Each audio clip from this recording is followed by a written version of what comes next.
The moment when I realized that I needed to change or needed help was whenever I did not know where I was going to stay or where I was going to be. Like I had nowhere to go, and it was no fun. It's not a good time. It wasn't a good time at all. I knew I had HIV, but there were no medicines, so I said, well, what's the difference? But in '95, I came down with triple pneumonia and was sent to the hospital in what I guess we'd call the HIV ward. I recall hearing crying in and out of my delirium. And afterwards, I asked, what was all that crying about? And they said, those were some of the mothers of the people that didn't make it.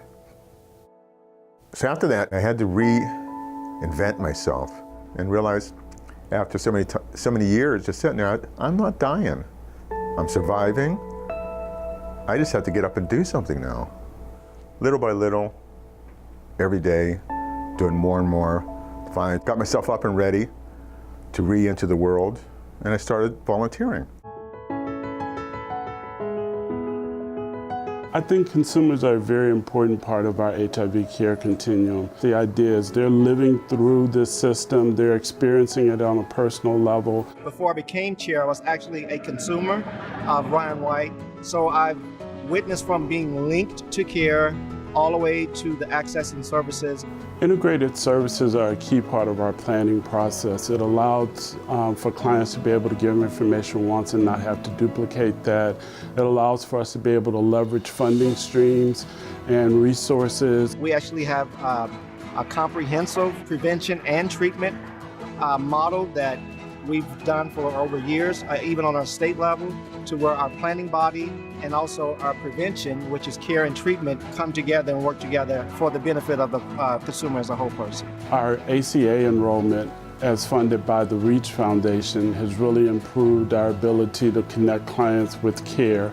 And our service integration project with the RAND Corporation really allows our housing system and our Ryan White system to work together in the best interest of the client. When the Housing Task Force first started, our main purpose was to work on integrating data. We had gotten funding through the RAND project, and we really wanted to focus on looking at health outcomes and housing outcomes.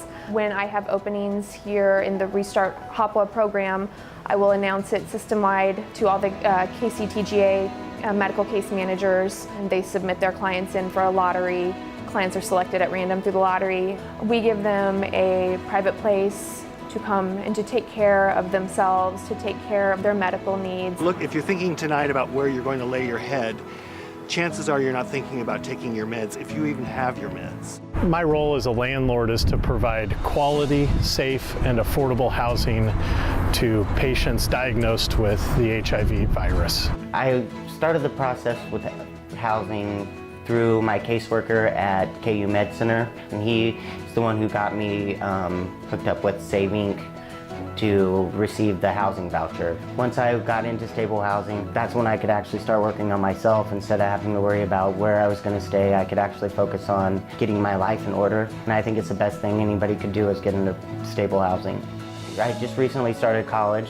Without SaveInc and the people that helped me get to where I am now, I don't think I would ever thought about even going. My role is to help people on their continuum of illness to lead a better quality of life, because they are the living part of the disease. It's the living through it and with it that is the soul of being able to survive it.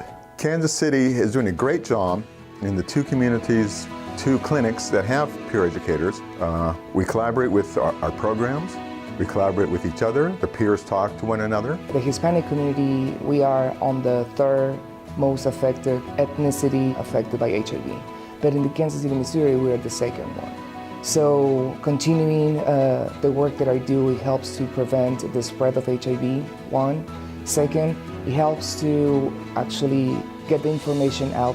Just coming here to Good Samaritan Project means a means of success. So every day is a success. As a consumer, it was important for me to be a part of the decision-making process. Just my experience would produce better healthcare outcomes if we know barriers that will potentially compromise members that aren't living with HIV or not aware of.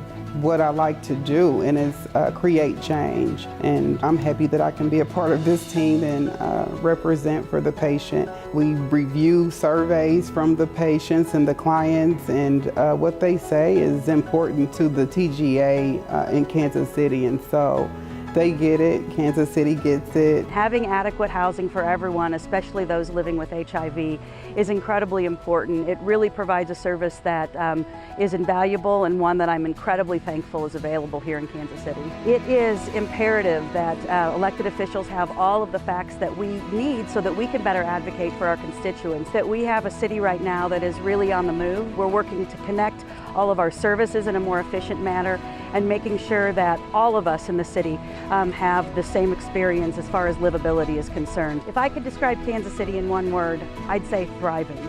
I think that one word would be resilience. I would say it's integrated. Collaboration. Perseverance. Ahead of the game. If I had one word to describe Kansas City, it would be hope. Hope for the future. There's plenty of good, strong people. I want to be a part of them. I want to be in that crew. And so that's why I do it.